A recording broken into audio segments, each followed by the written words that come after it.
ভালো থেকো পাখি। আর কখনো হয়তো কথা হবে না, দেখা হলেও আর সেই দেখা হবে না। মন খারাপ থাকলে হাসানোর চেষ্টাও করা হবে না, কোনো কিছু নিয়ে চিন্তা করলে সাহস জোগানো হবে না। তৃষ্ণার্ত চাতক পাখির ন্যায় কথা বলার জন্য অপেক্ষা করা হবে না, আর আর কখনোই ফিরে আসা হবে না। তোমার সাথে আমার ভাগ্যে বোধ হয় এতটুকু পথই রিজিক ছিল। তবে আমি তোমাকে ভুলব না। তোমাকে ভুলে যাওয়ার জন্য তোমাকে কখনো আমার হৃদয়ে রাখিনি।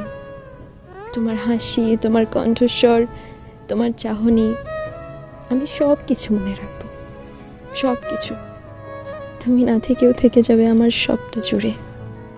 তোমার প্রতি আমার ভালোবাসা আজীবনের। ভালো থেকো পাখি। জীবনের সমস্ত বিষাদ কেটে গিয়ে তোমার পায়ে নেমে আসুক সুখের সমুদ্র। তুমি আনন্দে ভাসতে থাকো, বাঁচতে থাকো পাখি, বাঁচতে থাকো।